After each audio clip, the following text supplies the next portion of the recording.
매주 월요일에 고정 코너입니다. 자, 김종대의 돈, 권력, 군사 시간이죠. 자, 김종대 디펜스 21 플러스 대표 모셨습니다. 안녕하세요. 왜 버벅거려요? 제가 녹음하기 전에 여기 굴러다니는 초콜릿 하나 먹었는데 그러면 안 된다고. 침이 나오네. 그런다고 그게. 죄송합니다. 아니 그런데 직함을 얘기할 때는 또박또박 그죠? 예, 디펜스 21 플러스 편집장님 모셨습니다. 네, 안녕하십니까. 이 매체 이름 한 번이라도 더 홍보하려고. 그러면. 뭐 이렇게 공격 들어오니까 저도 공격 하나 하고 넘어가겠습니다. 지난주에 이 목요일에 고정 코너인 인권 이야기에서 군대 문제 다룬 거 아십니까? 예, 말씀 들었습니다. 네. 예. 반응이 상당히 뜨거웠습니다. 아주 충격적이라고 댓글 올라와 있대. 네. 근데 반성 좀 안 하십니까? 아니 글쎄 그래서 이 자리도 잘못하면 뺏기겠구나. 역시 독점보다는 경쟁이 좋아. 그게 좋아요. 대한항공하고 아시아나가 있으니까 그게 좋지. 한쪽만 해봐. 예. 그렇다고 또 그렇게 대답을 하면 안 되지. 앞으로 분발하겠습니다. 이렇게 얘기를 해야죠 지금. 그러니까 분발을 촉구하는 그러면서 이런 식으로 이제 출연료 조금 주고 이러면서 이제 하는 거죠. 네. 넘어갑시다. 네. 출연료 얘기 나오니까 또 할 말이 없어지네. 사장 나오라 그래. 오라고 그래. 자, 오늘은 그럼 분발 차원에서 어떤 얘기를 한번 가볼까요? 자, 이제 신문에 서서히 분위기가 달궈지고 있어요. 네. 7월에 한국이 이제 한국 공군의 차기 전투기 사업의 기종 결정을 하겠다. 예. 네. 이거는 어떤 대한민국의 군사 매니아들의 가슴을 설레게 하는 사건 아닙니까? 그 FX 사업이죠. 예, 또 한국 공군의 어떤 수건이 풀리는 거 아닙니까? 우리가 전에 한번 다뤘지 않았습니까? F-35부터 해가지고. 네, 그렇죠. 그렇죠. 그때는 이제 이 사업에 대한 어떤 개괄적인 우리가 어떤 하나의 좀 학습 정도 차원에서 다뤘다고 한다면은. 저는 지금도 기억나는 게 F-35는 아직 완성도 안 됐고 뜨지도 않은 비행기인데. 그래 제가 그때 그 말씀드렸죠. 라이트닝 2가 라이트닝에 취약하다. 뭔 말이 있어요, 근데? 낙뢰 대책이 없다. 맞아.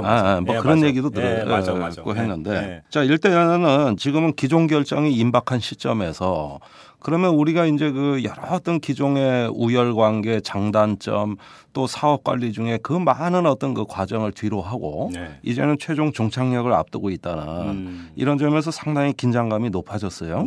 이런 시점에서 그러면 과연 우리 방위사업청이 이 사업을 제대로 관리했으며 7월에 올바른 결정이 가능한가?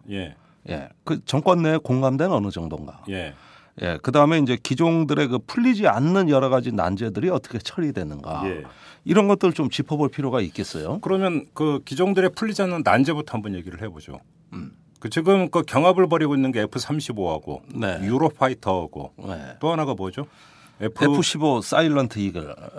근데 미국에서 생산하는 전투기는 다 F가 붙죠. 네, 파이터 전투기가 파이터 아닙니까? 그래서 F가 붙는 거예요? 그렇습니다.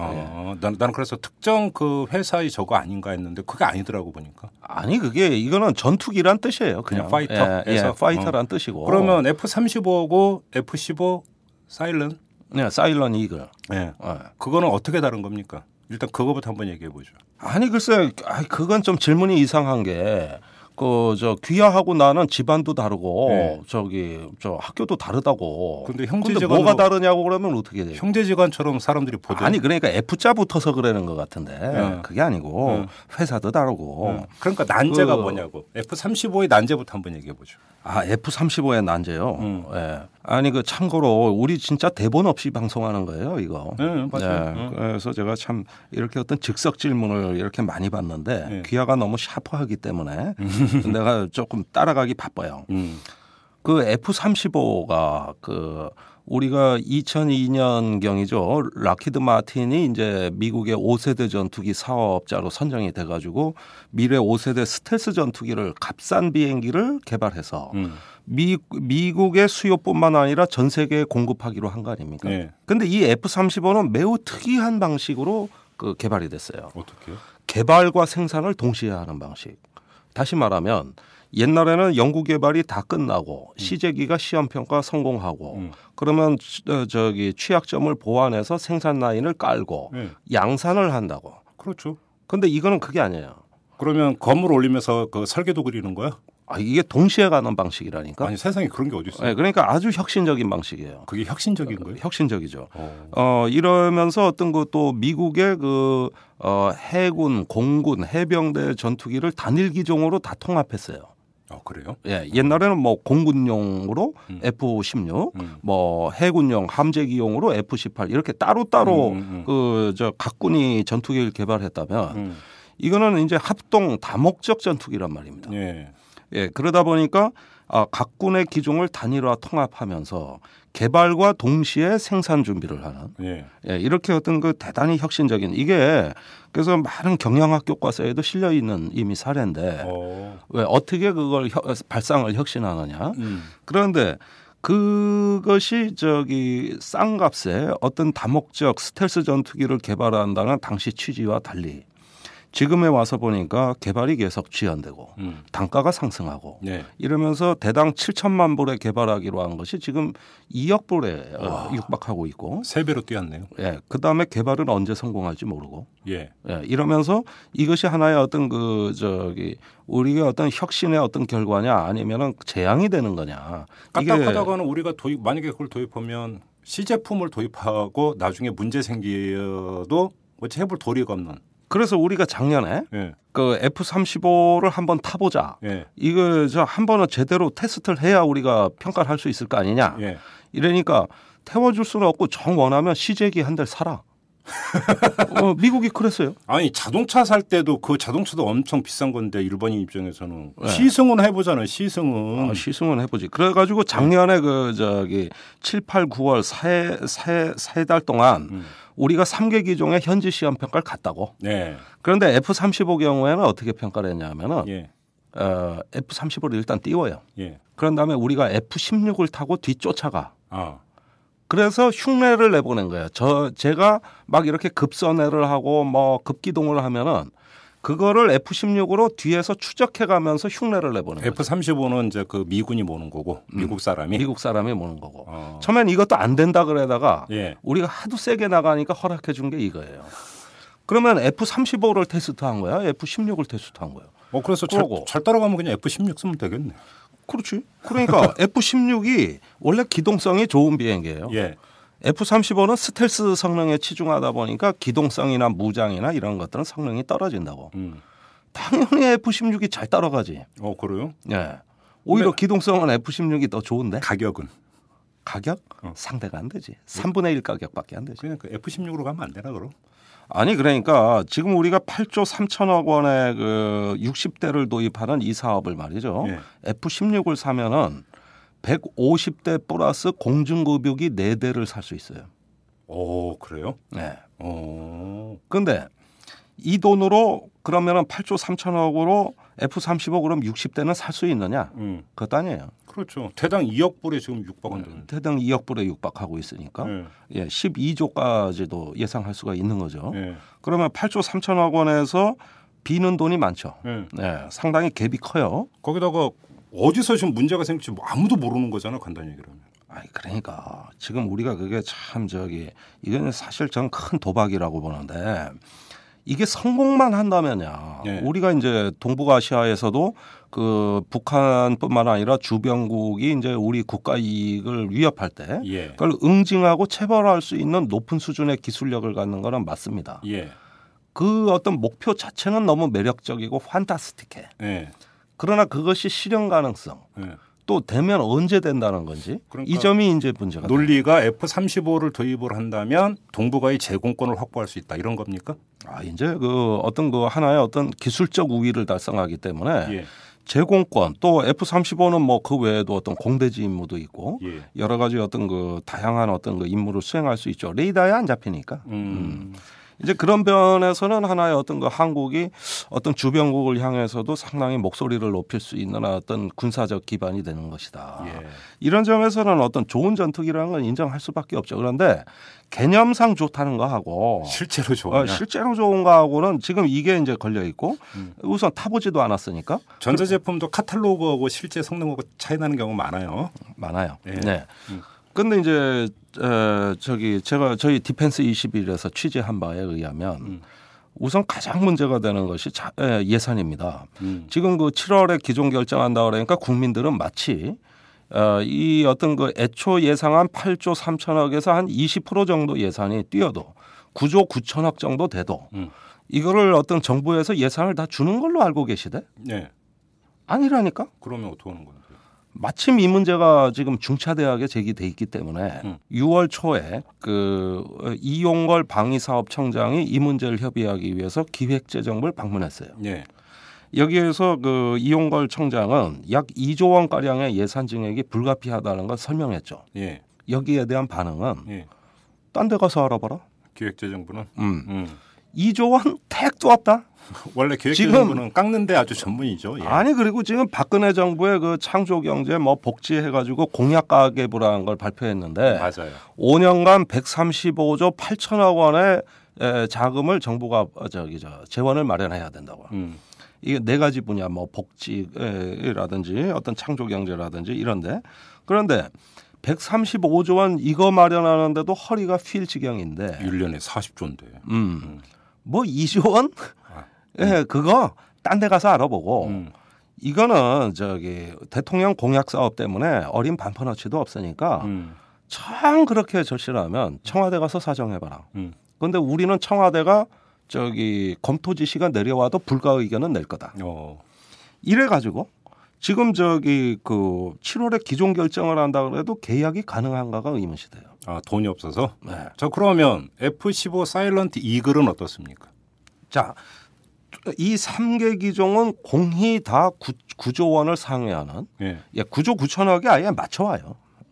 우리 예산 쓸 수 있는 범위를 알고 협상 때 아예 거기 맞춰온다니까. 이거 빼고 저거 빼고 해서 그건 문제 없어요. 나중에 별도 사업으로 돈 또 뽑아 먹으면 저번에 되는 한번 거기 때문에. 얘기했죠. 그래가지고 다 맞춰옵니다. 그러니까 가격의 어떤 변별력이 지금 약화돼 있어요. 그런데 F-15 사일런트 이글은 또 어떠냐? 이것도 서류상의 비행기라고? 개발이 안 됐어요, 그것도? 안 됐어요. 그거는 우리가 익히 알고 있는 게 F-15 전투기잖아요. 한국군은 F-15K를 쓰고 있죠. 뭐 또 이스라엘은 F-15 이글 이런 걸 쓰고 있죠. 그런데 F-15 사일런트 이글은 하도 요즘 뭐 스텔스다 뭐다 이런 얘기를 많이 하니까 그 보잉사에서 제안한 건 뭐냐면은 네 가지입니다. 우선 이 외부에 무장에 응돼 있는 그 각종 폭탄 미사일을 내부로 탑재를 해서 외부를 스텔스 형상으로 바꾸고 그러면서 연료통도 집어넣고 이렇게 해가지고 이거를 스텔스 기능을 얹어가지고 그래서 개조해서 주겠다. 그 전 세계에 그렇게 해서 써본 사례가 없잖아요. 그러니까 서류상 비행기 아닙니까? 그럼 이거 시험 비행은 또 어떻게 그러면 했냐? 우리가 그 현지 평가단이 어떻게 했느냐? 없는 비행기를 평가할 수 없잖아요, 그죠? 그렇죠. 그러니까 보잉사의 어떤 제안에 의해서 이스라엘에 가가지고 사일런트 이글이 아닌 이글 F-15E를 평가했는데 이걸 유사기종 평가라 그래. 그러니까 실물을 평가하는 게 아니라 비슷한 비행기를 평가한 거예요. 그러면은 이것도 정상적인 그 시험 평가라고 할 수가 없어요.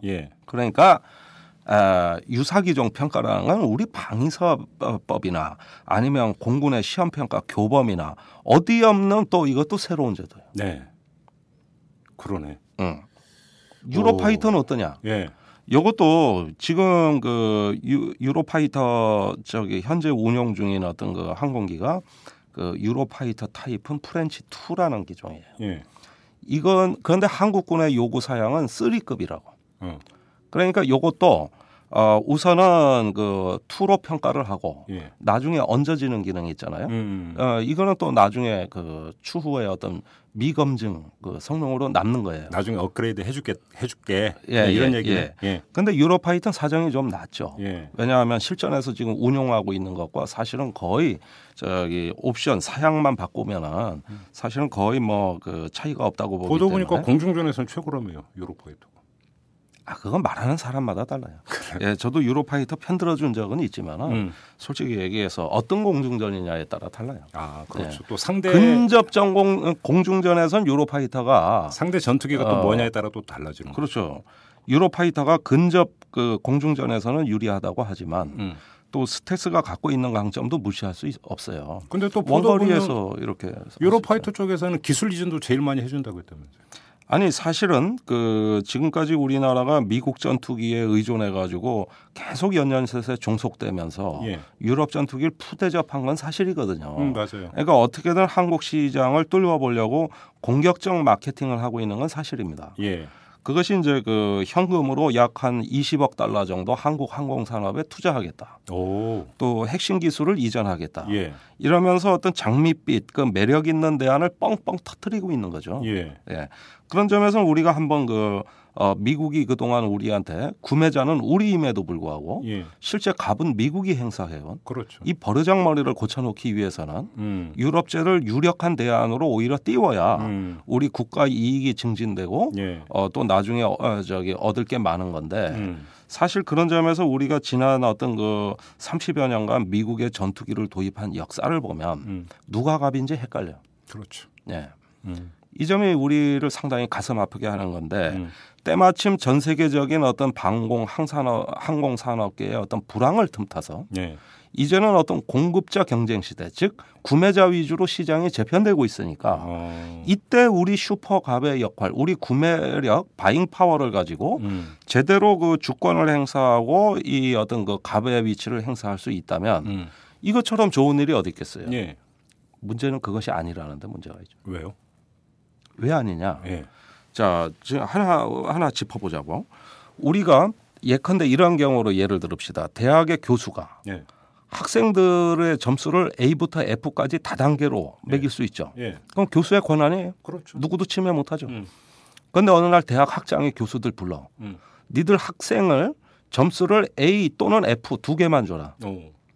나머지 우수 장학생은 내가 선발해야 되기 때문에 니들이 너무 점수를 이렇게 우열 관계를 다단계로 주면 예. 대학의 재량권이 약화된다. 예. 이거 교육 비리죠. 이렇게 되면. 그렇죠. 그러면 공군의 시험평가단이라는 게 있어요. 현지 시험평가라는데 원래 공군 시험평가 교범은 9단계로 평가하게 돼 있어요. 상중하, 예.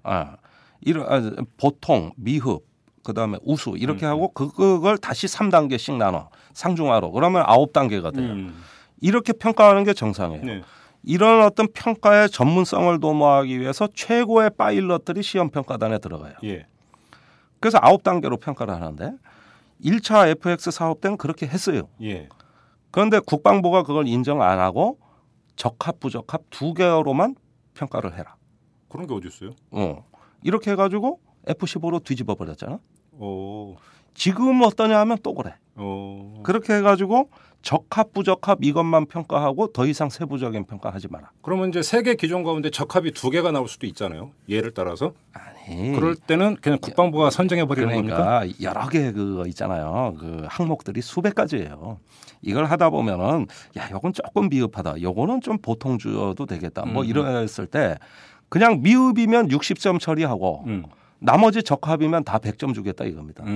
변별력이 갈수록 약화돼서 이젠 기종 간의 우열을 공군이 평가한다는 건 거의 불가능해지죠. 아니 그걸 공군이 평가해지 왜 다른 데서 이거 말이 안 되잖아요 지금 그게. 그러니까 그게 바로 우리나라가 정치 논리로 그 전투기를 도입하게 되는 어떤 제도적 장치가 여기서 나오는 거예요.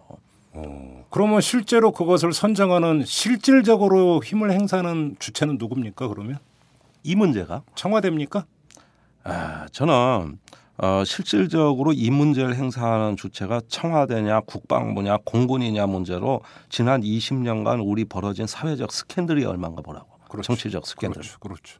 공군이 막 양심 선언하고 네. 또 공군 총장이 강제로 연행돼서 기무사에서 조사받고 입원하고 막 강제 입원하고. 그런 적이 있었나요? 아니 정용우 총장 1990년인가? 네. 그때 그 한국형 전투기 발표할 때 F-18 사겠다고 고집하니까 국방부가 현역 총장을 서울 지구병원에 강제 입원시킨 다음에 거기서 옷을 벗겼잖아. 저녁식도 못 하고. 공군 참모총장을. 야 심하다. 예. 그래가지고 공군 총장 구속시킨 다음에 F-16으로 기종 변경해 버렸잖아. 그다음에 2002년 FX 사업 때는 어땠냐고. 공군 시험평가단이 최고의 파일럿의 자존심에다가 예. 그 소신에다가 했는데 이 시험평가단이 밤낮 토의를 하면서 세심하게 평가를 하다 보니 자꾸 유럽 전투기에 기울어지는 거예요. 그러니까 저기 그 현지 시험평가단장 대령을 구속시켜버리고 예.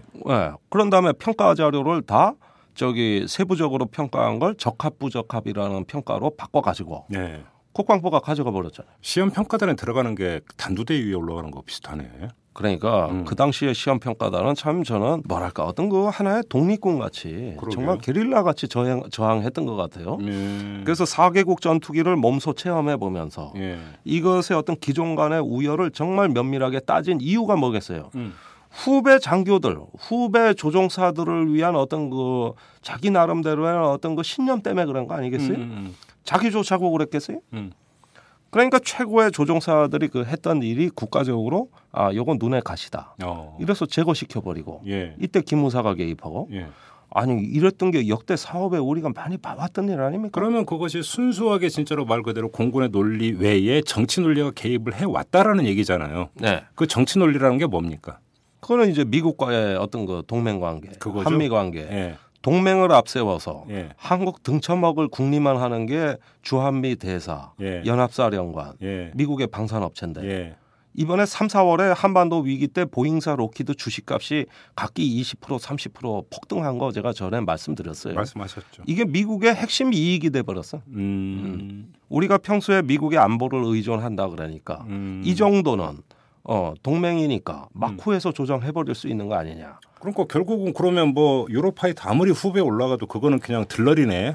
아니 그러니까 유럽도 난 그거 반은 알고 있다고 봐요. 저기 20억 달러가 아니라 200억 달러를 우리한테 준다 그래도 유럽제는 안 돼요. 그렇게 되면은 한국 사람들은 그 저기 근거 없는 두려움을 갖고 있어요. 만약에 유럽제를 사면은 미국이 저기 암호 알고리즘 보안 체계에 있어서 소스 코드를 안 열어줘서 유럽 전투기하고 미국하고 합동 전투할 때 그 저기 저 합동 인터오퍼러빌리티라 그래. 또 어려운 말 쓰네. 그 상호 운용성이라는 건데 작전의 지장을 초래하게 만들 것이다. 또는 어떤 그 저기 심지어 더 극단적으로는 주한미군 빼갈 거다. 미 7공군 사령관이 한국에 있는데 유럽파이터하고 공동 작전 하고 싶어 하겠냐. 이런 식의 정서적 두려움을 갖고 있어요. 이게 한미 동맹의 하나의 현실입니다, 지금. 현실입니다. 그다음에 더 두려운 거는 그 저기 유럽에서 이제 핵심 기술을 우리한테 많이 준다 그랬잖아요. 그건 한국형 전투기를 위해서 주는 건데 그럴 때 어떤 그 미국제 기술이 아무래도 몇 개는 들어가게 돼 있다고. 그렇지. 그럴 때 그 기술의 해외 판매를 불허해 버리면 어떻게 됩니까? 이 한국형 전투기 만들어서 해외 수출 못한다. 이런 데서 보복당한다. 그러니까 알아서 의뢰 위치로 긴다고. 그러니까 유럽 전투기를 선정하는 게 이 정서적 장애를 넘어야 되는데 동맹의 논리를. 이런 것들이 이제 이상해지는 거예요. 그리고 우리가 아파치 헬기 안 산다고 해서 여기 미 지상군이 철수하는 거 아니거든요. 절대 철수하는 일 없어요. 그런데 한국 사람들은 다 철수한다고 믿고 있어. 특히 군인들일수록. 이거는 어떤 정서적인 불치병이라고 절대 못 고쳐요. 그렇기 때문에 알아서 기는데 이러다 보니까 이 어떤 미국 전투기에 대해서 우리가 갑의 위치로 과연 평가할 수 있느냐. 아니 미국 전투기뿐만이 아니라 어떤 전투기든 우리가 공정하게 평가할 수 있느냐. 이런 거. 거기에다가 평가라는 게 그렇게 뭐 저기 세부적 평가도 아니고 가불관계 평가, 적합 부적합 단순한 평가고 여기에다가 저기 그다음에 이제 절충교역이라고 하는 거 있어요. 기술 이전 뭐 이런 거. 또 어떤 거 대응 구매 이런 것들 이제 그 경제적 편익을 평가하는 건데 그것도 의문시대예요. 지금까지 그 방사청의 석연치 않은 일처리를 보면은 작년 10월까지 기종 선정한다 그랬어요.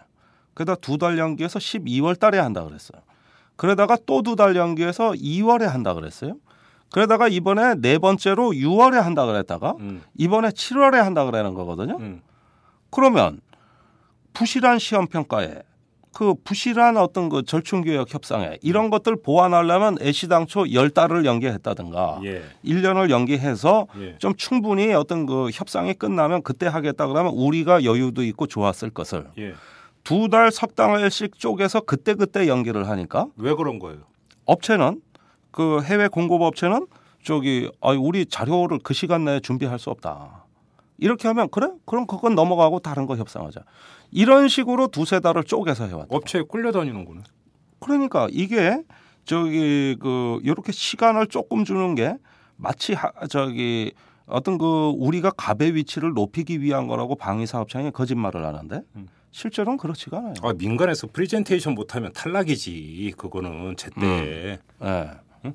그러니까 근데 이거는 업체가 기다려 아직 우리 준비 안 됐어. 그러면서 네. 올해 초부터 미국 회사들이 우리한테 로비를 해왔다고. 네. 아까 그 F-35가 도저히 2016년까지 개발해서 우리한테 비행기를 인도를 못 한다니까. 예. 그리고 F-15 사일런트 이글도 그건 마찬가지라니까. 예. 그러니까 미국 업체가 한 목소리로 2016년 도입하는 걸로 하지 말고 2017년부터 주겠다. 이렇게 로비를 해오기 시작했어요. 예. 근데 지금 방위사업청이 뭐라 그러냐 하면은 우리가 1년 사업이 늦어진 거기 때문에 우리 측 사정으로 도입 시기도 2017년으로 연기한다. 아니 외국 업체 사정이지 이게 어떻게 우리 측 사정입니까? 이 과정 자체도 미국 업체 처음부터 2017년 2016년 납기라고 다 정해져 있는 건데. 과정 자체가 전부 다 미국 방산업체에 끌려다니고 있는 거고. 그러니까 여기서부터 벌써 갑이 아니라 을로 기고 있다는 게 하나둘 정황이 드러나기 시작하고 있어요. 네. 그게 외국 업체 사정이지 왜 우리 사정이에요? 그렇죠.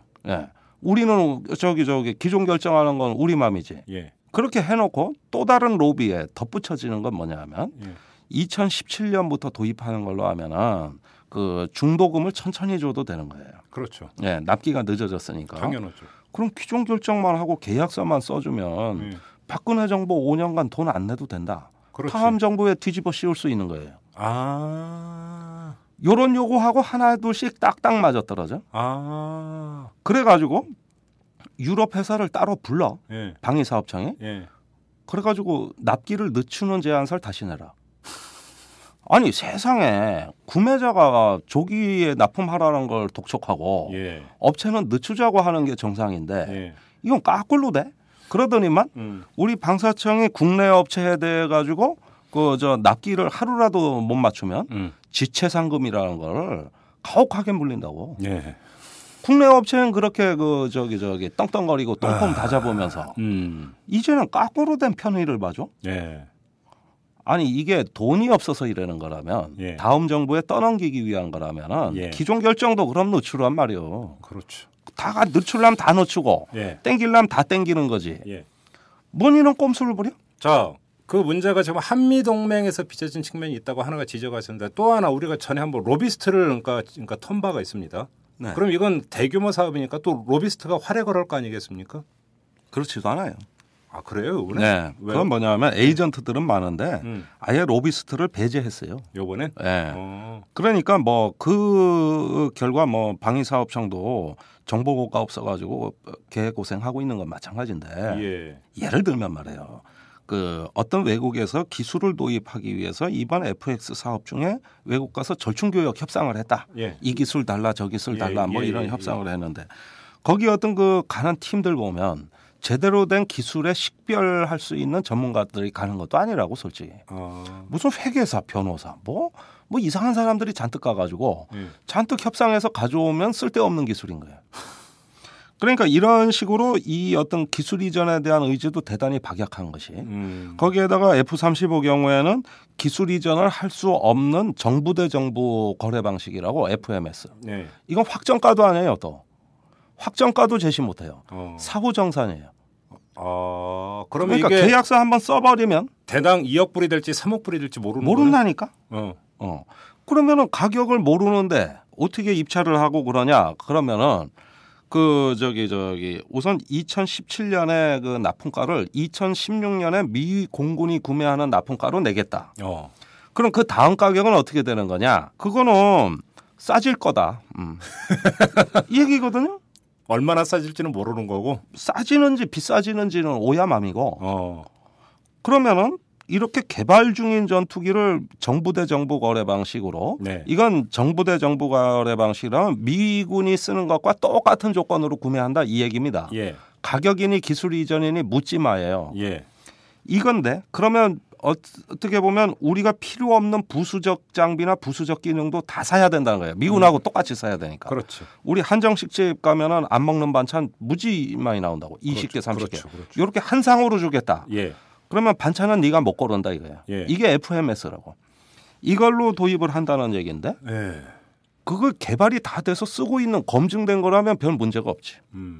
비록 우리 국내법에 국가재정법이나 방위사업법에 저촉이 된다 하더라도 이 FMS가 좋은 제도예요. 개발 중인 건 몰라.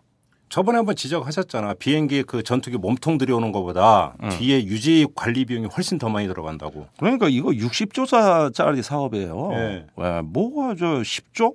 그 30년간 총 제가 보기엔 60조 가까이 들어요. 자, 그러면 여기서 근본적인 질문을 하나 드리겠습니다.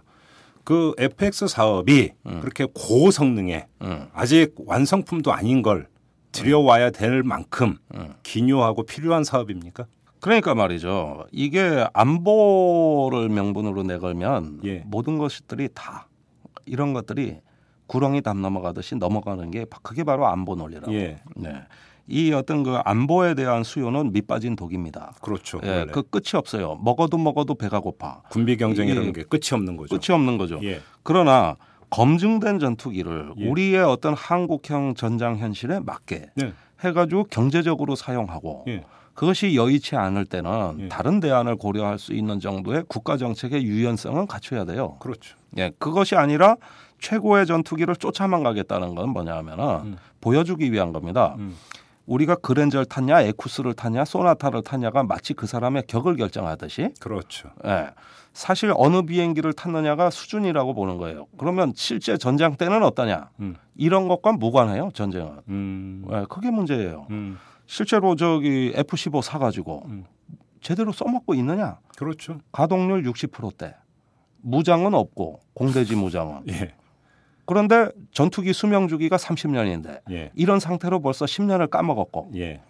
그러면은 전투기를 왜 도입하는지 이건 저번 시간에 이미 다 말씀드린 네, 거고 네.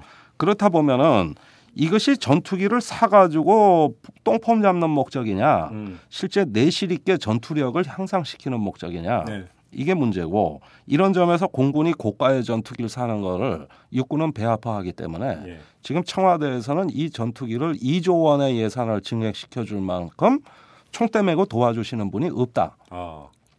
무슨 기존 결정을 할지도 모르는데 예. 계약은 할 것 같냐? 예.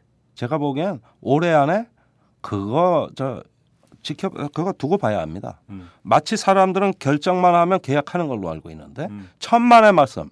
이 정권은 그럴 준비가 안 돼 있어요. 그러면 지금 모든 도로가 아스팔트 도로인데 굳이 사륜구동 오프로드를 살 이유가 있느냐? 이런 거하고 비슷한 거 아닙니까? 그렇죠. 그런 점에서 어떤 그 군의 어떤 그 심리는 군의 어떤 그 최고위급 지휘관들이 자기 재임 기간에 어떤 무기를 샀느냐에 대한 업적주의. 또 그런 게 있어요? 있죠. 그다음에 거기에서 어떤 사업을 성사시킨 장교들이 이제는 표창받고 진급해야 되는 거. 예. 이런 것들이 있는데 지금 그 방위사업청에 이 사업을 담당하는 FX 팀이 예. 팀장을 1년 새 3번 갈았습니다. 어이구. 예, 공군 FX 시험평가단장 한 번 갈렸습니다. 네. 지금 사업 작년에 이거 착수했던 사람 남아있는 사람 아무도 없습니다. 예. 자, 이렇게 바꿔가면서 예. 무슨 전문성이 있는지 내가 모르겠지만 그렇죠. 예. 이걸 오히려 지켜본 우리가 더 일관성이 있어요. 예. 이런 어떤 과정에서 부실한 사업 관리, 예. 무모한 어떤 사업 강행 예. 이런 것들이 초래하게 되는 거는 이제 바야흐로 전 세계에서 이만한 바잉 파워를 가진 나라가 전 세계에 없는데 예. 이런 어떤 그 기득권을 다 포기하고 예. 또다시 끌려다니는 불행한 역사가 되풀이되기 때문에 예. 이건 정말 이 예산의 규모로 보나 중요성으로 보나 우리가 국민과 역사 앞에 진짜 부끄러워해서는 안 됩니다. 이거 정말 철저하게 검증하고 따져봐야 됩니다. 그런데 언론 보도를 보면은 그런 얘기는 하나도 없대요. 어느 기종이 더 그 센가 이런 것만 비교하고 있고. 네, 그건 이제 그 어떤 매니아들 예. 위주로 그렇게 되고 있죠. 그러나 예. 국가 정책적으로 봐야죠. 이거. 그럼요. 예. 예, 알겠습니다. 자, 오늘 여기까지 듣도록 하겠습니다. 수고하셨습니다. 감사합니다. 여러분은 지금 10만인 클럽 회원 이마름이 원하는 김종배의 이슈 털어주는 남자를 듣고 계십니다.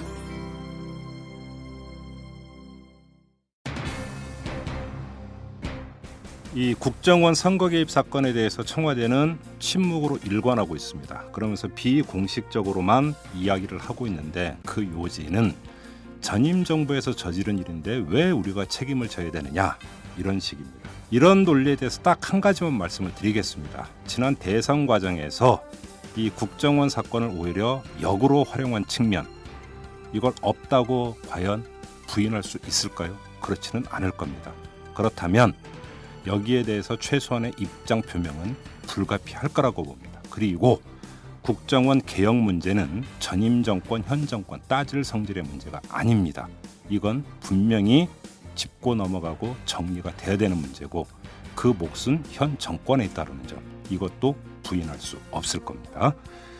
자, 여기서 마무리하도록 하겠습니다. 지금까지 이탈남 김종배였습니다.